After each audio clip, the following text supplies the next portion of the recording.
It's the field level football podcast of the West Coast. Yeah, Hey, we here tonight, man. What a week 7 recap we will have for you all tonight. I'm Pat. That's Quan. We joined tonight with Miles. CT will be here in a second. But man, what a day in football. What a day. How y'all feeling tonight, man? Feel good, man. Feel good. Ready to dive into this just a little bit. How y'all? Man, Miles, you good? I'm good. I just called that prediction. I called that. So I called that. Yeah, right. You did. That. You definitely called that. You know what I mean? It's all good. You know, we'll let you have that one. But it's all good. Today was just a really, really great day as far as football in general. You know what I mean? So let's jump into it tonight. As we get ready to start, man, let's just jump into everything. CT here. What's up, CT? How you feeling, bro? What's going on, family? How y'all feeling? Hey, man, we talking about it's been bananas. It's been bananas game of the tonight. Year? Yeah. So far, yeah. So far. I'll crown that. Game of the year. Let's go ahead and let's jump in with it tonight. Let's open up with that game. Actually, let's start it off tonight with Seattle, Arizona. I mean, a lot of great takeaways from this game on tonight. But this is crazy. I think that was probably like one of my favorite games of the year for sure. Wasn't a close game really to start. From 0-0, I think Seattle had a really strong hold on the game. Seattle played tough all game. Defense stepped up. Offense, Russell Wilson's going to do what he's going to do. Tyler Lockett had himself a day today. Tyler Lockett was all over the field, jumping out a little bit of everywhere. We I think we just witnessed. I think I'm gonna go ahead and say probably we might have witnessed the game of the year. Russell definitely did. I think like Rory just came out and said that. Thank you, Roy. Russell definitely did have a little bit of the pixies tonight. But what I will say, one thing that I noticed on tonight that I thought was kind of interesting, going off into overtime on the final pick made by Isaiah Simmons, the rookie, highly touted rookie, I say, who actually did not play not one snap of defense in the entire first half. I thought that was kind of interesting to see like how they're kind of utilizing him and seeing what's going on with that situation. But I think one thing that jumped out to me was the fact that 0 sacks from either team until overtime. Overtime came in. Arizona turned up the pressure on Russell Wilson and managed to get him down twice in overtime. And I really feel like that was the difference in the game, along with that final holding call. That really just turned that game upside down. DK Metcalf was quiet all night, had one catch all night until overtime when he had what would have been the game-winning, game-sealing touchdown. But there was a holding call that brought that back. So I just how did you guys feel about the game? Let's jump over to Quan. How did you feel tonight, man?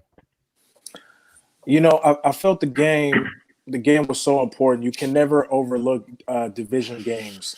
Division games seem to always be dog fights, whether they be a dog fight in a blowout with a lot of points or a dog fight where no one's scoring. But the big thing that I like about this game, you mentioned Isaiah Simmons at the end.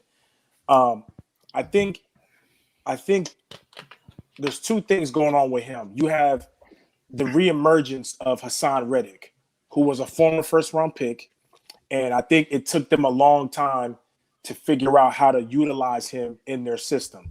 And now that he's coming of age, I think in the beginning of the year, I remember when they played the Niners early in the season. I don't know if that was week 1 or week 2 for you guys when y'all played the Cardinals, and Isaiah Simmons was starting. Right. Well, he lost his confidence early trying to chase down Mostert. So I think after that they pulled him, and then Hassan Reddick started to emerge. So now you see maybe we don't need to rush to figure out what Isaiah Simmons is going to do. We don't have to rush and wait to see him explode, for bad or for good. So let's just bring him along slowly. And now you see, even though it was only one snap, you see the confidence he went into that drop. So they were showing a blitz look, and they had showed that blitz look earlier. For him to drop out, hightail it out of there with that speed that he has and make that pick, that just shows that he's confident and actually knows what he's doing, so he's able to play faster. So I really could appreciate what the Cardinals are doing with Simmons. Russell will not have 3 interceptions in the game often. One of them, you can't. I mean, it's an interception. It's on him. But one of them was just Budda Baker making a great play. And I'll let y'all dive into the rest of that. But man, I'm happy for the Cardinals. Big win for them. And Isaiah Simmons keep plugging along. Miles, jump in here and tell us how you felt about the game since you are our guest tonight. I think, Pat, you may be right. Game of the year at this point. But what I will say is I think the 3 interceptions on Russell Wilson, those were predicated on the looks that he was getting from the Cardinals defense. Cardinals defense in that overtime to fourth quarter to overtime, they had that stacked lineup across the D line with the linebackers and secondary pressure that I guess was really confusing Russ for the most part. And I think not having Carson on the field later in the game kind of really changed the dynamic of the running game because when the Seahawks were trying to run out the clock in the fourth quarter, Carlos Hyde just didn't do that for him.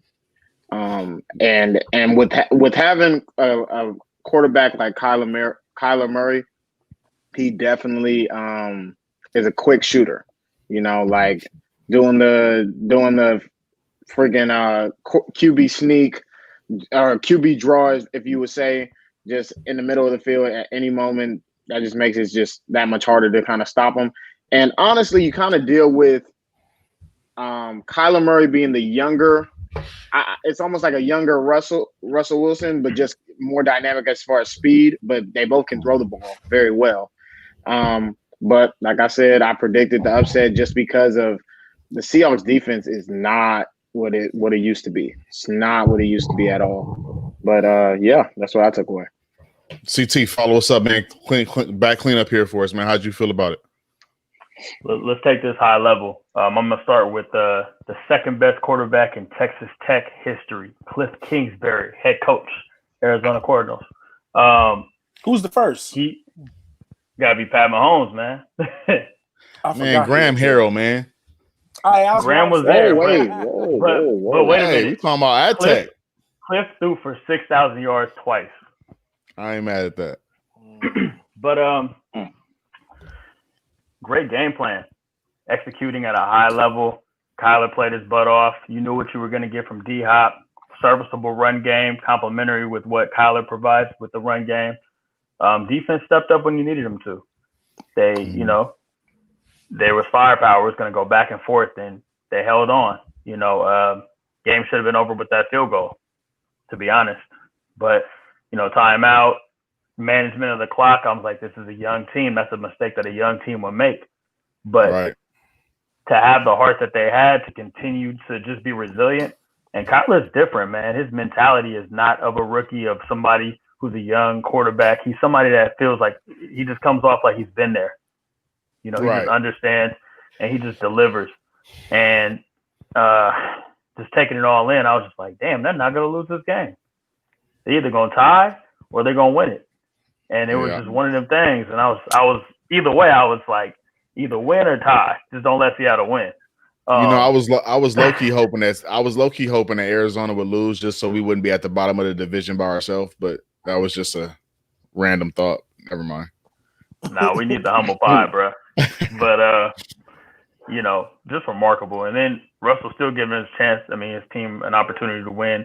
DCAF, you're really seeing that fumble isn't going to define him. He showed effort on the, catching. Who was that? Budda Baker on that pick. What a play, bro! Hey, he has wheels. That man reminded me of vintage Pat Holmes. The way he walked that man down. Just wanted to put that out there. The only difference is you wasn't lugging around 240. Ooh, snap. I was about 140 back then, but go ahead. But DK Metcalf, man, you got to be impressed with him. Also love his counterpart at Ole Miss, AJ Brown. I know he's not West Coast, but I got to shout him out too. But DK, man, walking off like that, to potentially win the game, with a hold call, or was that a block in the back? I wasn't sure. I didn't catch it. Holding. Holding. Lazy play. Yeah. I got to add on to this as we get ready to transition out of that game. It looked good to watch Kyler Murray literally duel, Russell Wilson. Very similar quarterbacks, very similar stature. That's going to be we might see a low key transferring of the guard from Russ to Kyler. Go ahead, CT. Last thing I was gonna say, as a Niner resident, maybe we don't need to worry about Seattle. Maybe the thorn in their side is going to be Kyler Murray in Arizona, and we need to accept that. And I'm okay with it. Yeah. I'm okay with it. If that be the case, I'm good with it. Let's jump over to a game that I saw a lot differently from a lot of people. Was that Broncos Chiefs game that was like that little snowball that was earlier in the day today. I saw that game a lot different than a lot of people saw it. Talk about it. Allow me just to really, kind of give my opinion as to how that game looked. I understand the final score was 44-16 was the final score, something like that. Yep. In my eyes, personally, that was a one-score game. Talk about it. That was a one-score game. The great publicity that the Chiefs defense got today on how great the Chiefs defense played. I can argue that the Denver Broncos defense played just as good as the Chiefs defense, if not better. They got after Patrick Mahomes a lot. Bradley Chubb was great coming off of the edge. He made a lot of great plays, and I see here that Juan just said no moral victories. I definitely agree with you. However, oh my God. However, if you watch that game could have easily been 23-16. If you take away the kickoff return and the pick six, I understand you can't take it away. I'm talking about going up. Listen, what I'm talking about, Miles. Defenses versus defense. Defense versus defense. Let's go. Bare bones. Defense versus defense. 100%. If you take away as much as the offense scored on their defense compared to what their offense did against their defense, understanding that there is special teams, there is other things that happen in the game. But this was a lot closer than the final score set it out to be. I think at the half, I want to say at half, if I'm not confused, at half, I want to say Denver was up at half. Denver was winning the game at the halftime, if I recall correctly. I think it was like 10-7, something like that. But Patrick Mahomes didn't have a great day. Clyde Edwards-Helaire had a really good day. Dropped a touchdown late that really, really would have sealed everything up. But I want to say, as much as the Chiefs' defense was good, I think the Broncos' offense just made too many mistakes. The Broncos' offense let the defense of the Kansas City Chiefs look great, just off of the sheer mistakes they had. Quan, let's jump over to you. Hey, that's why when you bring this topic, when you started talking about this, I was just saying in my head, talk about it, because that's exactly the way I saw the game. Like, the final score doesn't tell the whole story. Juan is right. There is no more victories, but when you look at the stat line and then you watch just the game, even if you can just take a look at the highlights, Drew Lock is still trying to get comfortable. He threw 2 picks today. Yes. Right. He threw 2 picks, but he did throw for a lot of yards with those 2 picks. So, and it's hard to account for that kind of weather. I know it was a home game for Denver, but it really don't matter. There's no way you could prepare for the snow like that. So, right. So I think when they play again, which they will, because they're in the same division, it'll be a different story. The thing that I really like about this game, when you look at what's it called? Melvin Gordon and Phillip Lindsay. Melvin Gordon had a very bonehead play with the flea flicker. I don't know how he's standing right in front of you, bro. You threw it right over my man's head. Horrible. But here's a good thing that the Chiefs could kind of maybe not hang their hat on for next time they play them. Maybe try to play ball keep away, ball control. Lindsay and Gordon both averaged over 4 yards a carry today. That is good, because that's one of the ways you could stop a high-powered offense like them and keeping Mahomes off the field. So I think when they play next time, it'll be a different game. I'm not saying that they'll win next time. I picked them to win today in an upset, which by halftime I was feeling pretty good. But, the good teams do what good teams are supposed to do. And the Broncos, you can't hide from their record. Their record says what they are, so the Chiefs handle their business. That's it. That's all. CT. You said from your eyes. Is this with glasses or without glasses? Oh wow. Oh, chick, chick, boom, boom, boom. He talking to you. So in my head the whole time when you said that, I was thinking to myself, like, am I gonna be that guy today? And I said, yeah, I'm gonna be that guy today. Oh, So You see, I just moved the camera in just a little bit closer because I want. Yeah, go ahead. So, Denver's a young team. They're gonna make these mistakes. You can't afford it with a team like this. It wasn't gonna take much. They could have made it a little bit more competitive, and maybe they will as they get to know the Chiefs a little better. But dominant performance, in my opinion. whoa. Dominant performance. Hey man, that custom fitted, man. It's a little. Let me too go ahead tight. on. Let me go ahead on and give you my glasses because clearly, dominant performance. Go ahead, Miles. Nah, honestly, I feel exactly what you're saying, Pat, as far as this game could have been completely different. But the pick six and the kick return can definitely be demoralizing. It can definitely make the game seem different. But at the end of the day, L is an L. However way you may look at it, I think probably the next time that they play, the Broncos definitely are going to think about, limiting their turnovers. But they're the Chiefs. They're the Super Bowl champs. I mean, there's only so much that you can do. And honestly, just hats off to those guys that had that interception return and had the kickoff return, And honestly, to Quan's point, if they figure out this running game, they have something going because then Drew Lock doesn't have to create as much because having Lindsey and having Gordon going, I guess that two-headed monster, if you would say, that's what needs to open up their offense, not necessarily the pass opening up the run. Absolutely. No doubt, I definitely agree with that. Very well said. But back to this dominant performance that CT was speaking of. No, when you look at a score of 44-16, I just want to write that down on my paper just so I can feel like I'm doing something. I'm writing 44-16 on that score. 301 total offensive yards. The Kansas City Chiefs did not have one running back over 50 yards rushing.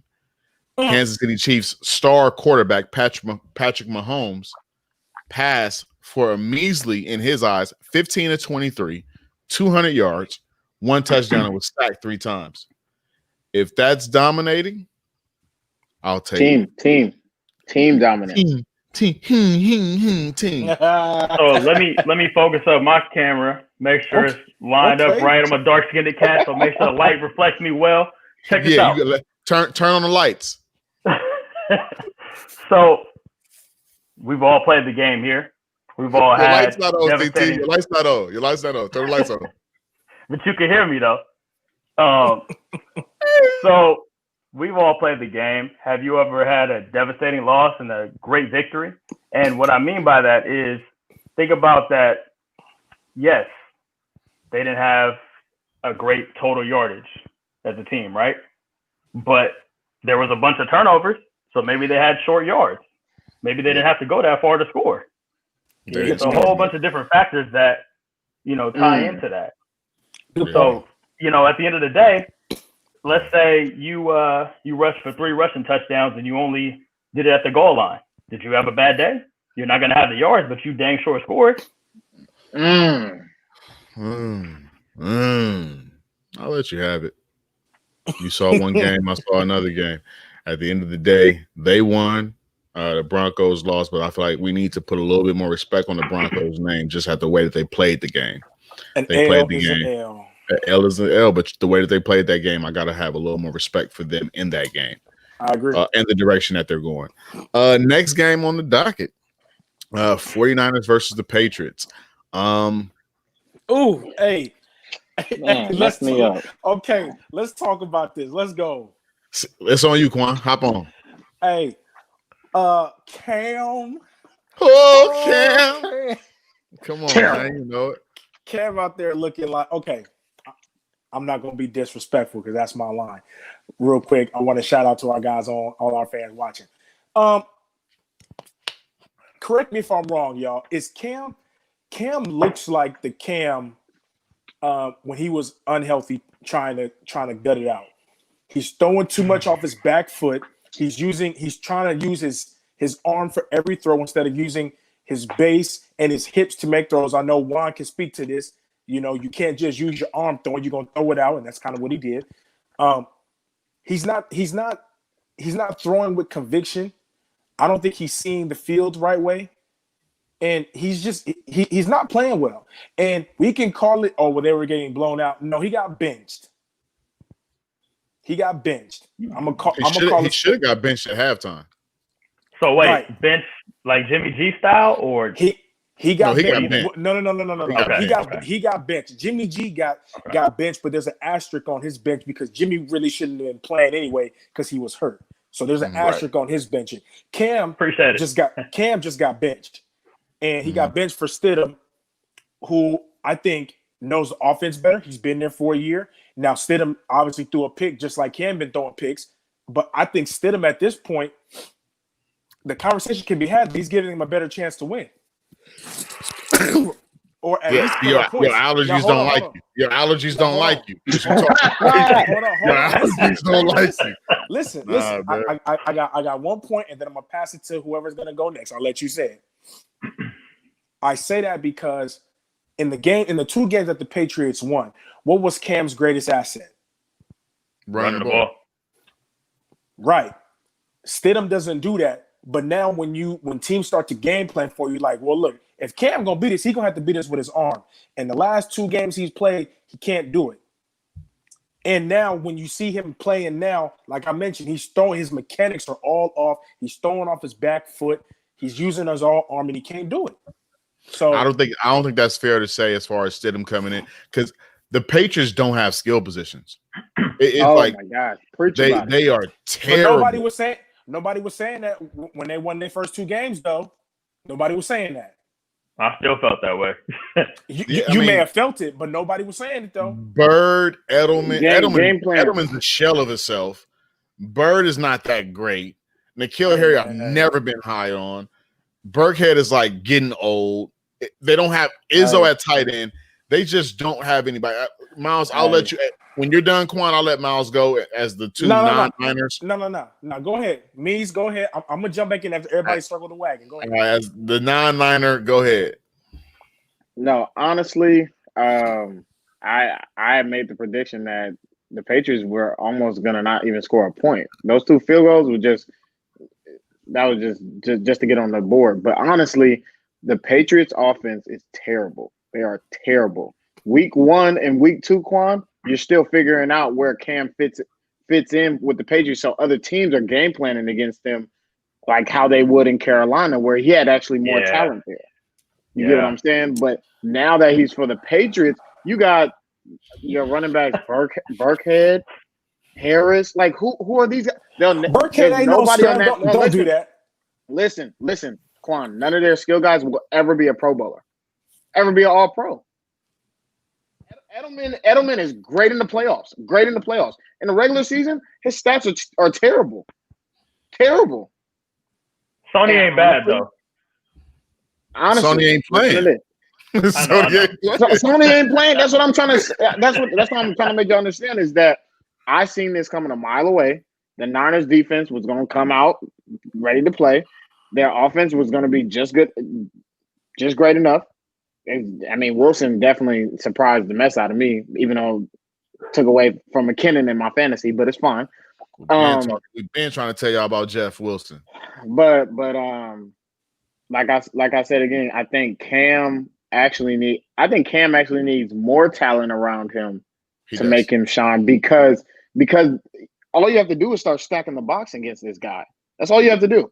And then he's trying to find guys that can win the one-on-one matchups, and nobody can do that.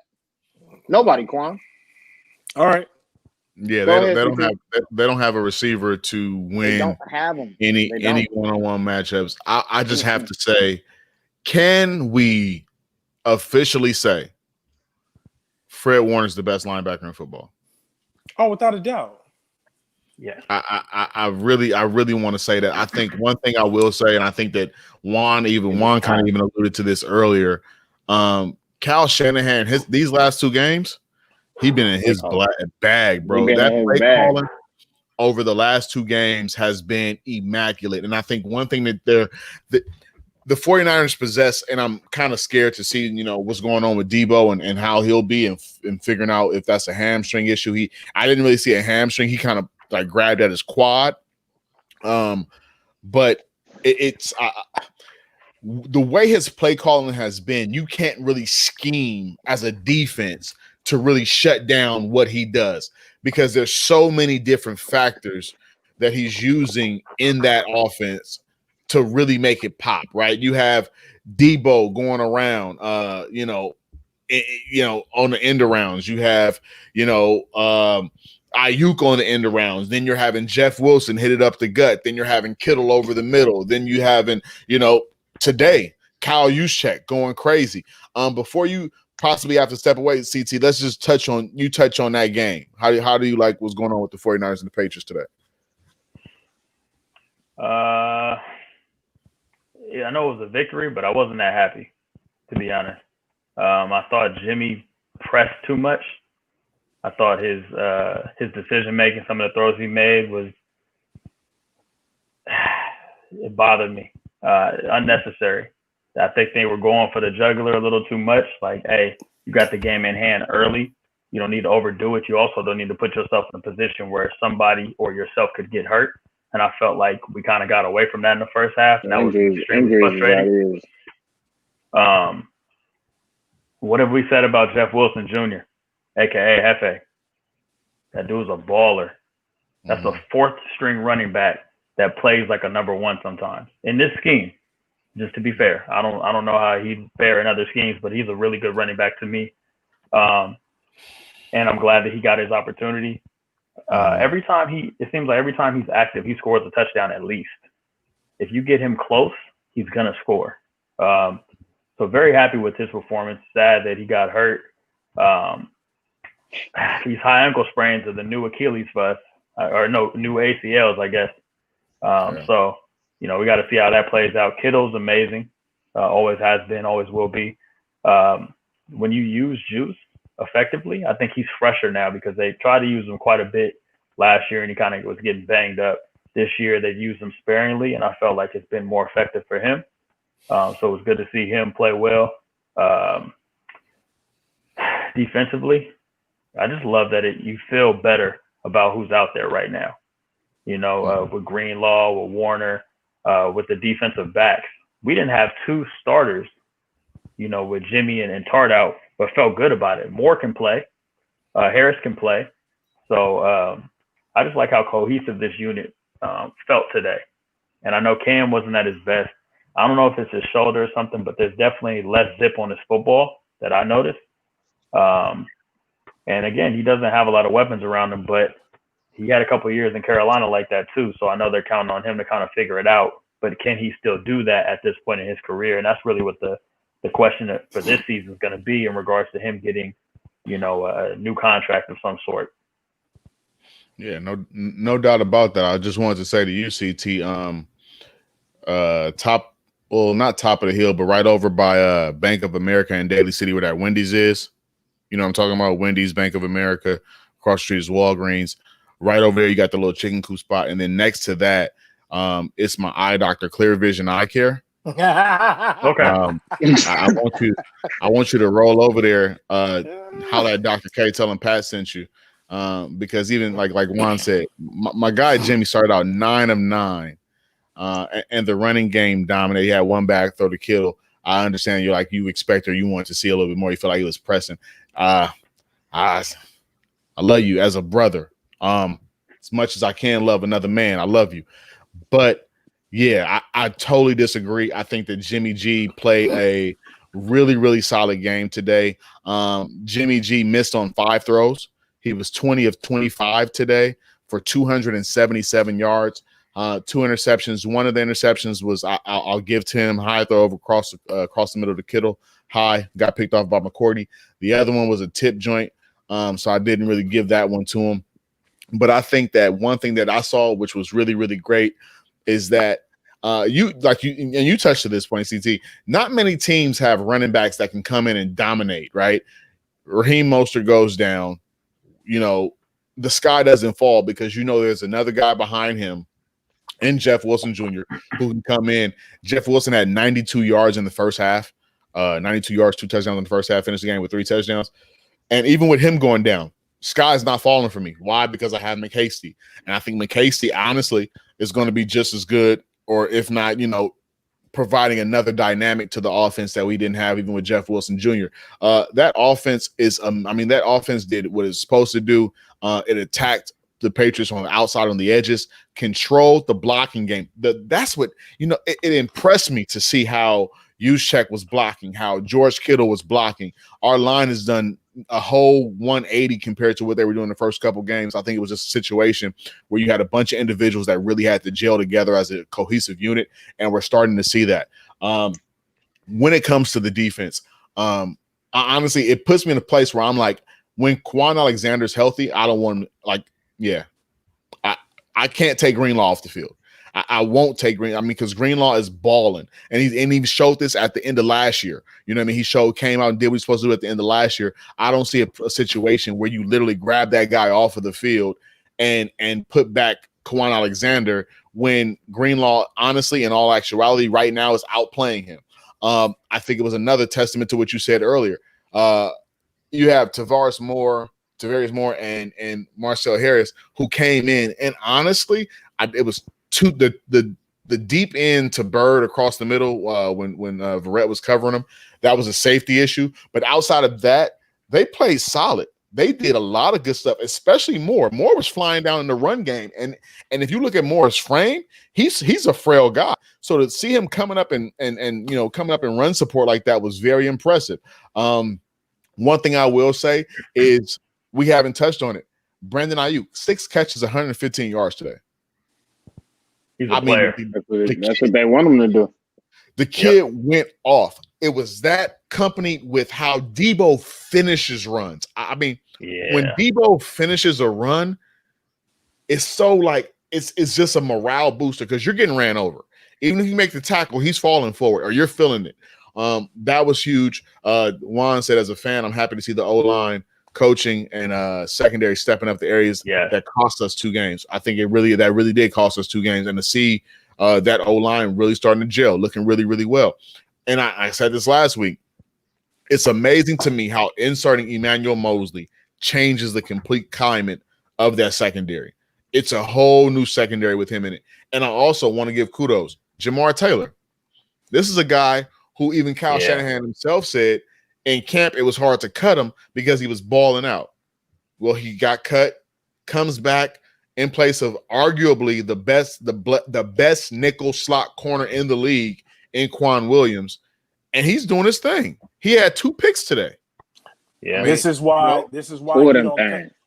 you don't cut players who are balling because of business decisions. Yeah. So money, so this is my question to y'all. I know this is just a recap show, but when Quan Williams get healthy, he's coming back into his starting spot. Quan Williams is the best nickel corner in the league. I don't care who's been playing good. Quan Williams goes back to his spot. Do you keep Jamar Taylor and let go of Akella? Oh yeah, you in my opinion, you trade. You trade, he's still on team as of now. As of now, you trade him, and then when Williams comes back, you find a way to move Jamar Taylor up the depth chart and get him in the game. Hey Rory, I'm with you. Cut Dante Johnson and his mohawk. I know his barber. I'm gonna talk to his barber. Matter of fact, I'm gonna call him when we get off of this. I got to tell him we got to let that mohawk go. Anybody that has a mohawk in 2020, I don't like you. I'd argue he's played better than Kello.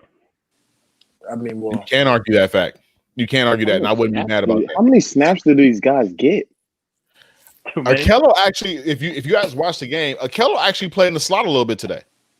Oh Lord, Great special teams hit.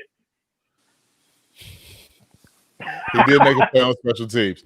Quan, were you about to say something else there? I just want to circle back the wagon. Well, actually, real quick, I want to just talk about Hasty real quick. I think Hasty, other than Mostert, is he hits the hole the fastest out of all your running backs besides Mostert. He hits that hole and he's up out of there. His quickness is crazy. But CT, I do want to jump on what you said. You didn't like how Jimmy G played. I think you said he was maybe taking some unnecessary opportunities. I think he needs to take those unnecessary opportunities down the field because a lot of y'all offense is laterally built. Yeah. Mm-hmm. So I think if you can at least threaten horizontal and threaten down the field, even if you don't complete it, they at least have to respect it now. So then with time, hopefully those deep balls will connect, just like you guys would have loved for that deep ball to connect to Sanders last year in the bowl. But let's circle the wagon. Back to Cam real quick. We mentioned these weapons, right? He owned Cam. Listen. We all wanted Cam to get signed. He got signed, and I'm glad he started out to 2-0. But Juan kind of said it earlier in one of the comments when he said, nobody wanted to hear that weapons talk with Brady last year, but now with Cam, we want to hear about the weapons, right? If we think about a different team, like let's say the Giants, right? Other than Darius Slayton, do they have weapons right now? Giants? Yeah, I wouldn't call Evan Ingram a weapon. He drops way too many balls. Sterling Shepard played one game this season, so I'm not even going to say that. Don't forget about Golden Tate. Golden Tate has played 2 games this season. Bottom line is this: Daniel Jones. Cuss you out, don't even cuss. Daniel Jones. The Giants have a better passing game than the Patriots. It's not because of the weapon. It's because their quarterback can consistently throw the ball from the pocket. He can make all the throws. Cam Newton, y'all gotta watch the game. Cam Newton is throwing everything backwards. Why do you think he threw his shoulder out? He didn't throw his shoulder out because he got hit on his shoulder. Wait. Y'all, because now you're being disrespectful. Did you see Fred Warner's interception today? No, Stop. you have to. I think. Did you see Fred Warner's interception? Yes or no? Yes. Where did Cam Newton throw that ball? Right to him. But no, he threw it to the dirt, and Fred Warner got hands. Facts. He threw it to Let me Green. say this. We also have to look at this, guys. Let's kind of pull back just a tad bit from the Cam hanging him at the stake right now, or no preseason, no training camp, signed very late, miss almost 2 weeks, no practice, no being in the building because of COVID. You have to understand, man, this is a brand new system. Josh McDaniels' system isn't vanilla. He doesn't run a vanilla system. So no training camp, no preseason, out 2 weeks with COVID, basically, comes back and has to play against a Niner defense. I mean, played last week, played terrible, but had to play against a Niners defense who's on the uptick. Just I'm not saying one-dimensional quarterback. He's one-dimensional. I'm not hanging him because they lost. This is a guy who was just the MVP of the league a few years ago. A few years. That was more like a few years, Pat. That's not a few years ago. That's not a few years ago. Look. What's a few? 4? Mees is right, though. Mees is right. I'm not hanging him because they lost today. Go ahead. I'm not hanging him because he lost today. I know it's only one game, and if he starts next week, he'll bounce back most likely. I'm talking about it because I'm not saying he's not good because he doesn't understand the system. I know he's a new quarterback in a new system. I'm talking about the way he throws the football. That's what I'm talking about. He controls that. It's not confident. Thank you. That's what I'm saying. What's his name? What's the play caller name? McDaniels. Josh Daniels. He has nothing to do with Cam Newton throwing a nosedive into the ground. Luckily, Fred Warner is the best linebacker in football because if that was anybody else, it just would have been an incomplete pass. That's a fact. And to this point, honestly, Josh Daniels has had to manipulate his offense for Cam, not Cam trying to learn this offense. Because honestly, you didn't see no RPO action with Brady or no zone read. No, that's Cam's game. But he doesn't have the weapons. When he was with McCaffrey and all these other guys, he could do all those things and then not have to worry about making a mistake. Now, all eyes is on Cam. They expect him to be the leading passer, rusher. When's the last time they had a 100-yard rusher at running back besides, I think it was Harris, maybe he got like 90-something. They finna trade for Trubisky and turn him into a Pro Bowler. Oh, Don't say that. You gotta for it. So on one of the comments on Facebook here, Ed knows people that are watching on the watch party. If y'all can just watch on the actual stream, that's where your comments can pop up on the screen here with us. Ed said it's a system-based offense based around timing and accuracy, and he has neither. So you know, I guess right now, no. Right now, he doesn't have the accuracy, nor does he have the timing down the offense. And when he does, they'll be fine. It's still a situation where the Buffalo Bills are. And I know we podcast to the West Coast. It's still a situation where the Buffalo Bills are in a position now where they're kind of on the downtick a little bit. So we'll see what happens with those guys. Let's jump over really quickly, getting out of that Niner game. Let's jump over to the Chargers and Jaguars. Before anything else is said, I have to say this. Justin Herbert, once again, is the reason why the Los Angeles Chargers are the best team in LA. Baller. Straight up baller. They put my man head on Thor body today. Could not say more. Quan, this is a team that you have to deal with in the AFC West now. How did you feel about that Chargers-Jags game?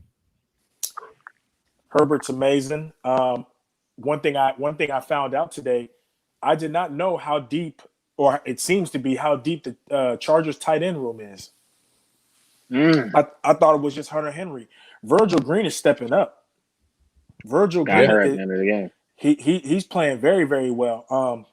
If Hunter Henry wasn't there, they would still be able to, move right along and still get, pretty much the same production. So that's one thing that I didn't know that they had. They had that depth at that position. So I do like that. But I mean, there's really nothing more to say to this team about other than Herbert right now. I know the defense. I think the defense is going to start coming along. Bosa had a couple of big plays today. He was pushing that pocket for Minshew. A lot of Minshew's throws. He had a lot of checkdowns today, but that's because the pressure was right there. He couldn't really step into a clean pocket. So you'll see that Chargers defense continue to get better. But Herbert's the story, man. Herbert's the story. He's the reason why that offense is humming right now. And I hope to see the young guy just continue to do well. CT. Well, first of all, I want to say, Pat, it's really good that you gave Herbert a chance. I know you weren't too fond of him based on your definitely not scouting. I have come out on a number of occasions at this point and said I was wrong, CT. I was wrong. Justin Herbert will be fine. I was wrong.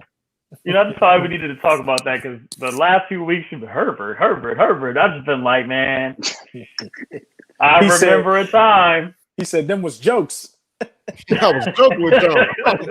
I was playing with y'all. It was jokes.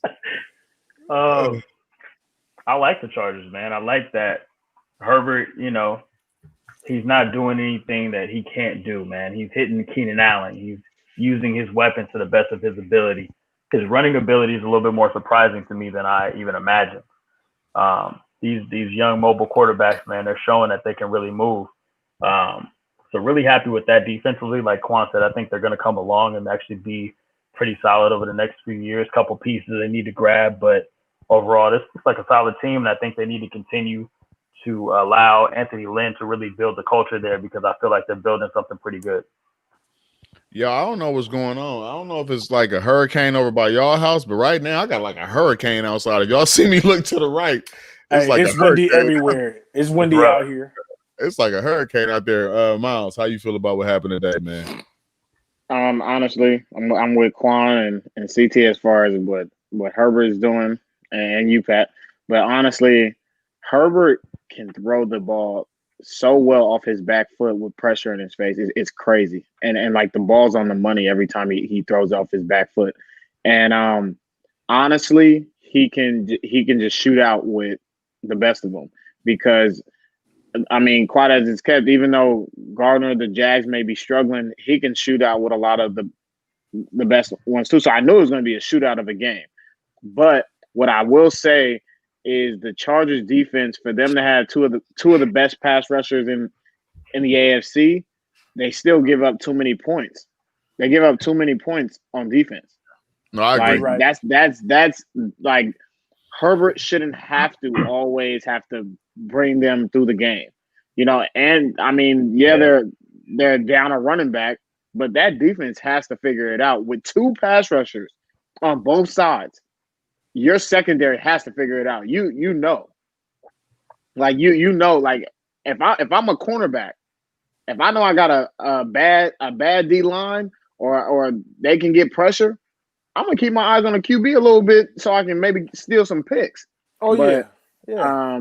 just how quick the scores were in that third quarter. Oh my God, it was kind of hard to watch because I'm a defensive guy. It's kind of hard to watch, but Herbert was a highlight of the game.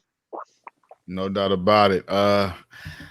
Let's go, man. Final game of the night to recap. The Las Vegas Raiders, Tampa Bay Buccaneers. Ouch. For me in watching this game, and Quan, I have to say it like this: at some point in that second half, the Raiders kind of just fell apart. I think that in that first, you guys played so well. The Raiders played so well in that first half. They were right there shooting with them. Derek Carr impressed me today. I'm not going to lie to you. Derek Carr impressed me today. Darren Waller had a day. Hunter Renfrow is just like the second coming of like Wes Welker. Like he just comes in the slot and just does an awesome job. If I could be honest with you, I have to check the stat line on that one. I didn't see. I watched. I couldn't watch the game live, so I went back and rewatched it to kind of really get a feel for, what was going on in that game. What happened with Josh Jacobs? Did he get hurt? He didn't get hurt. I just think once the second half started and the Buccaneers kind of got out to a bigger lead, we went away from it. I think Gruden kind of played this game like, I need to be able to score. I need to be able to put up points. So he just went away from the run game in the second half. Yeah, I think so. That was probably my biggest issue with the whole situation. For Josh Jacobs to finish the game, granted, 10 carries for 17 yards. So it sounds like, on the inside, the interior of that defensive line, they kind of had you guys' number there. But Derek Carr, every bit of for most of the game, for about 3 quarters, shot out with Tom Brady. And I have to be honest with that. I think that he matched him throw for throw for about 3 quarters. And that first pick he threw, I think when he threw that pick that was high over the middle to Darren Waller, got kind of tipped behind him. From there on, I think that kind of was just a confidence killer, so to speak, and kind of came, running down. I think that the Raiders defense, for the most part, most of the game, I mean, Tom Brady's going to get his, played pretty well, did okay. Chris Godwin got free a bunch late, and then Leonard Fournette kind of just ran and kind of wore on you guys for a while. But also, we also have to understand that, was it – and I think, yeah, Juan just asked this question. How many players for the Raiders were out due to COVID? Do you know, Juan? Was it just Trent Brown? It was Trent Brown, Abram, and then the whole starting offensive line. They played today, but they had to sit out 2 practices. So they missed 2 days of practice. And then because they had – That makes a difference. It does. I'm going to let y'all go first. Twice a week. I mean, I'm going to let y'all go first, and then I'll go last on this because, go ahead. Yeah, so that makes a difference. Although, they play when you're not practicing and you haven't been in the game plan, you haven't been in the walkthroughs, you haven't been in none of that type of stuff. That stuff makes a difference, especially when you're going to Tampa, a team that's kind of red hot. I will say this: Devin White balled today. Devin White was balling, did his thing today. So I'm once again, like Juan said earlier, no moral victories. I think the issue is that the Raiders have to learn how to finish in that game. If the Raiders finish in that game, it's a lot closer. But the Raiders played well for 3 quarters, but it was not enough. I do feel like at some point they were overmatched a little bit as far as talent for talent.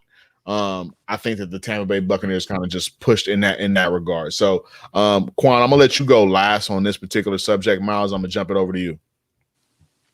Honestly, from this game.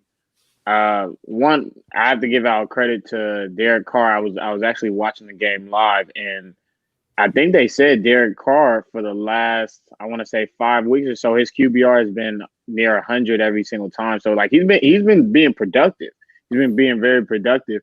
And I think this game came down to the one-on-one matchups because what ended up happening is one, Tom Brady, he's transforming himself back into who he is because of the talent that he has around him. Early in the season, he didn't really know who to rely on. And now handing the ball off to Jones and handing the ball off to Fournette and now making Mike Evans, even though Mike Evans didn't get his first catch until the fourth quarter, but having those guys that are all talented on beating one-on-one coverage, it makes it easier for Brady. With the Raiders offense, I think going away from Josh Jacobs wasn't necessarily because they were down. I think it was more because they kind of changed their approach to think, hey, our guys can beat their secondary guys. And I'm going to be honest with you, the Bucs secondary is getting better each game. They're getting better each game. But I just think as you know, when you go down, when the game's close and then you go down by 10 and then you go down by 17, it just gets demoralizing. It's kind of hard to figure out play calling, especially in the fourth quarter, to bring yourself back into the game. But I'm gonna just be honest with you, Brady's hot. The Bucs are hot right now, and their linebackers they're turning up a whole lot. Like that hit on the car on the sideline, you can tell they're playing with a lot of fire. Yeah, no doubt. Shout out to Nelson. Shout out to Nelson Aguilar, man. You don't get no cool points. You don't get no cool points. Shout out to Nelson Aguilar right now doing his thing as well for the Raiders. CT, on you, buddy. That's a tough one, man. I saw it being pretty competitive. I saw the Raiders potentially having a chance to win it. I actually picked them in this game, for the upset just because of the history and an opportunity to really cement themselves, this season. It's going to be an up and down ride. They've had a hell of a week, man. The COVID scares. Trent Brown, I kind of smile and laugh when I think about it because, the Niners traded him once upon a time for a 7th round pick. For a guy of that talent, to just be given away like that tells you a lot about character and how he was perceived. Was that the Jimmy bad guy? I think it was 7th round pick to the Patriots.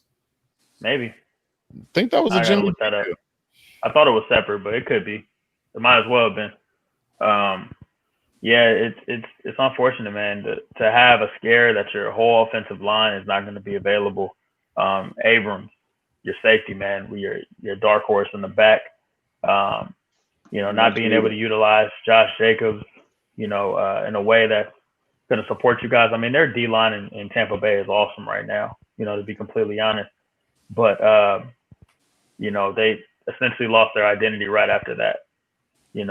Derek Carr can get you guys, only so far. He needs his weapons to be around.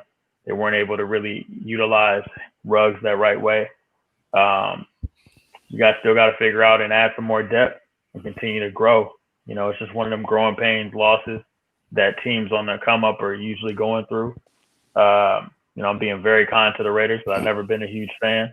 But I do see, brightness in their future. I'll be positive here, and I think this is some of that medicine that they need going forward in order for them to kind of get over the hump down the road. I gotta say, as I jump it over to Quan, in your breakdown of the game, can you kind of let me know up until this particular point how you as a Raider fan feel about Henry Ruggs and his development so far this year? I feel like quick points, right? I feel like Henry Ruggs is being utilized only half of what he can do. I don't think it's from a development standpoint. I think it's from just they don't know what they have yet. I don't think that they maybe watched.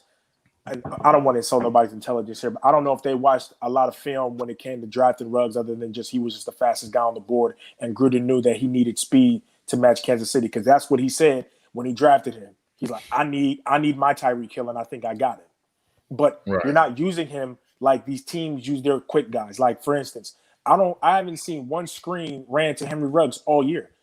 And if you want to get a young rookie receiver who got wheels to burn in some sort of a rhythm for Carr to gain that trust, that's the easiest throw you can do right there. Right.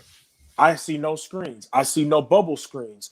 We see the deep routes, so we know he can do that. We already showed you that he's tough. He goes up and gets the ball. We've seen reverses. I mean, jet sweeps. End arounds. So, end around. So we've seen those, but we haven't seen the other things. So they need to do that more. I don't know why they're not. And then, I've been critical of Derek Carr the most, but Derek Carr is not. I've said this now 3 years straight. Derek Carr is not the problem in Vegas now with Oakland. He's not the problem. You can't. I think on the year so far he has, I want to say 15 touchdowns and 2 picks. I mean, what's the problem? Solid. What's the problem? The game came down to 4 things for me. Thing number 1, I do think that in the first half, even though Josh Jacobs and Devontae Booker and Jalen Richard, even though they weren't getting a lot of yards on the ground, the yards were not looking good in the stat sheet. But the fact that we were running the ball, a lot of Carr's big completions that he had over 10 yards in the first half were off of play action. The Bucks know we want to run the football. The Bucks know we have a Pro Bowler behind it as a tailback. They know what Josh Jacobs could do. So they know we want to run it. So that's why Gruden stuck with it in the first half, even though he wasn't getting the yards. He knows it's to set up something easier for Carr down the field. Now, when we start losing in the second half by, like Miles said, 10 and then 14 and then 21. Well, yeah, now we're not trying to run the ball like that because we need to score quick in order to catch up. So that's thing number 1. Thing number 2, the defense is. I know you said the defense was okay, Pat, but there were certain players that were okay, like Trayvon Mullen, our corner. He was okay, but we get no pressure whatsoever to save our life. We get 0 pressure, 0. Tom Brady was clean. Not from Max Crosby, the best DB in the league. I know okay. I know you ain't doing that. I know you ain't talking bad about Max. As you know, I'm a realist, right? I am a homer, but I'm a realist. Crosby had a great year, but Crosby has 4 sacks on the year so far, but has done nothing in this game. He did nothing. And just as a unit, though, all jokes aside, we're not getting any pressure. Clearly, they did not watch film on the Bears game. The way you beat Brady. Right. You get pressure. If you can't do it with 4, then you got to bring others. And they didn't all day. They sat back there and said, well, we'll just have Brady throwing the coverage all day. Well, he'll nickel and dime you all day. And that's what he did. And he took his big shots when he had to. So that's thing number 2. Thing number 3, in the first half, they protected Carr. That's why the game was close. In the second half, they didn't protect Carr. The game got out of hand. Right. Right. So that, and then the last thing is just, man, this is go back to the defense. We need to fire Paul Gunther. I'm tired of Look, Miles. My man calling for jobs. You watched the game live. Correct me if I'm wrong. I would have loved to seen the Raiders play more either cover 0 and send some blitzers, or at least play some cover 1 and allow your corners to man press and see what they can do. Because if you're going to let all the receivers get free releases, and you're going to allow Brady to sit back there with no pressure. Exactly. Then Brady's going to eat you alive. Am I right? You know the thing about it is though, Quan, is I feel like the Raiders they played the Buccaneers too honest. They played them like they couldn't stop the run or the pass, so they needed to play in a defense that can stop both. And I think that's why you didn't see a lot of cover 0. Things like that, because I don't know if that's really their forte. You get what I'm saying? But they're trying to limit the explosion plays. And okay, you know what? I can agree with you a little bit on that, but this is my problem. When you draft corners like Trayvon Mullen, who is a predominantly man corner coming from Clemson, all Clemson corners play man all day. And then you draft Damon Arnett. I know he didn't play, but I'm just saying you see they're drafting and they're getting guys that play man coverage. But then you put in a scheme where they don't play man coverage. Yeah, it doesn't. And I agree. It doesn't make sense to me. It really doesn't, especially when you have players like Mike Evans, like you said, he was non-existent today. If Antonio Brown turns out to be a non-headache and productive, they're going to get rid of him because you can't take Scotty Miller off the field. You see how productive he was today. So, bottom line is this, man. I think that they're not playing. The defensive coordinator is not playing a scheme good enough to win games. To me, he seemed like he played scared today, and that's just me being honest. He played scared today. Gruden did okay. I agree. Quan got me rolling right now. I'm keeping it real. I'm keeping it a buck, man. You keep it real, keep it a buck. But on the backside of you keeping it real and keeping it a buck, when the talent level that you guys had out there, Thank you. I was just gonna say that. What do you mean by talent level? What do you mean? No, those guys, you don't have the personnel out there to play cover zero with Mike Evans. Oh, go ahead, Miles. You don't have the talent level out there right now to play cover zero against Mike Evans, Chris Godwin, Rob Gronkowski, and like you don't have that. You don't have that talent. Right? Go ahead. First off, go ahead. I know it's my turn. All right, no, but honestly, if you look at the games, I'm looking. If you look at the games that I'm gonna say the Patriots, the Buccaneers have struggled on offense. Those teams have a lot of confidence in their front seven. In their D line and their secondary. When the Saints beat them in Week 1, Saints did all zero pressure. Not to say that the Saints D line. The Saints secondary is great, but they stuck to their system. The Bears made them struggle because as well, the Bears have a really good secondary, but they also have a Khalil Mack. The Raiders defense does not have the personnel that part. But also the Raiders don't have the confidence yet to run those type of schemes, Quan, against someone like Brady. Okay, but here's my issue. Hey, Juan want to know if you had your green tea today. Juan want to know if you had your green tea today. That's what Juan said. I did, but all I'm saying is, I know. I saw the Mike Evans comment, but my thing about Mike Evans, Brady's not even throwing to him, and you can go back and look at the last 3 games for that. So what's the point of even having him? You can have him all day. You can have him, but you can't use them anyway. Miles, you and Pat make the best point about we may not have the talent. I understand that. But my problem is if you cannot get there with 4, which we haven't got at any team with 4. Mm-hmm. So you're going to allow one of the GOATs, if not the GOAT quarterback, sit back there clean and just allow him to pick you apart, and you don't even try. If you're losing anyway, you don't even try to heat him up. That's my problem, and that's why I said Gunther played scared. You can say we don't have the players to play this and play that. I can't even argue with you on that. But my problem is if you're losing already, you need to do something else. You have to. 100%. I agree with you. You have to. Edward here put out a pretty good comment there. He said he has a bad ankle. Speaking to Mike Evans, has a bad ankle being doubled every game. Watch his numbers increase once Antonio gets there. Godwin also got an injury too, but he's productive. But okay, go ahead. I'm just saying. Hey. This is a biased show. This is a biased show. You have 2 Niners fans ganging up on 1 Raiders fan. Like it ain't biased. It ain't biased. I haven't said nothing negative against the Raiders. I've been positive. I actually said the Raiders. The laughing is negative. No, the laughing is something completely different, man. My man is just over here. You got to look at what Quan going through right now. Quan is going through something. As we get ready to get out and end tonight's show, I have to make mention.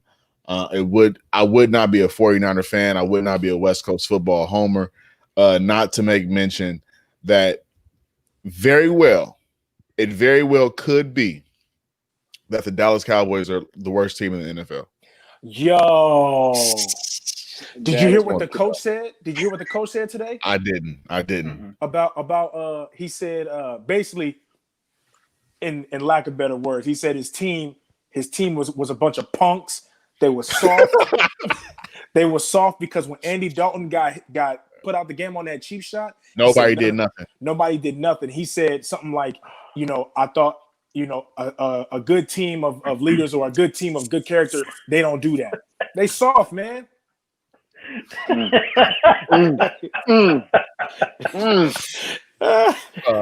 Yeah, I so love you, just, I love you, Unc.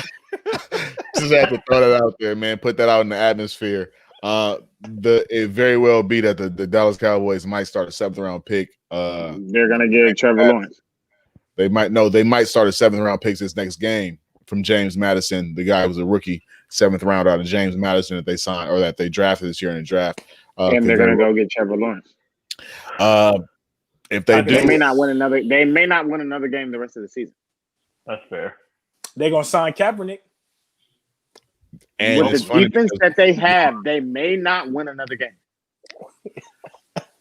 School Nelly, I don't. If that's his name, I don't even know his name. It's Wow. not. Danucci. It's Vanucci. Yes. Vanucci. CT had it right. CT had it Danucci. right. He's like the last rated quarterback on Madden in the free agency. That's how I know. Yo, y'all gotta chill. Y'all have to chill. It's a must that y'all chill. You brought up the topic. The NFC, the league, the leader in the NFC West, NFC East right now is 2-4-1. 2-4-1 is leading the NFC East right now. So They got the rest of the NFC looking good. the crazy part is, as bad as the Dallas Cowboys are, the NFC East might be historically bad. Like this might be the worst conference or the worst division in NFL history. At the end of the year, I don't know. I think that the winner of that division might have 6 wins. We'll trade you. Tell Unc we'll trade you. What's his name? Tell Unc we'll trade him Nate Peterman. We'll trade and honestly, we'll trade him Nick Mullins or CJ Beathard for Alden Smith. We need an edge rusher bad. No, we need Alden Smith or Bengals Carlos Dunlap said he want to go out. He tweeted his house is up for sale. Hey, let's get off here on night, man. We about to. We gotta leave Pops alone. Yeah, he gonna be on us. Hey, man, we ain't worried about nothing, man. Hey, shout out to the Cowboys. Shout out to the NFC least. Shout out to him. Yeah, shout out to the Cowboys. Shout out to the NFC least. We love y'all, man. It's the field level, the football podcast of the West Coast. We have to let y'all know, man. We'll be back with you all Wednesday night at 8:45, man. We'll be back for another awesome show, man. We'll also recap what happens with the Rams Bears on tomorrow night. But we want to hop on tonight and just show some love on y'all, man. Just kind of shoot it around a little bit with y'all tonight, man. But it's the field level football podcast of the West Coast. I'm Pat. That's Quan. That's CT. That's Miles. We out of here, man. Y'all stay strong.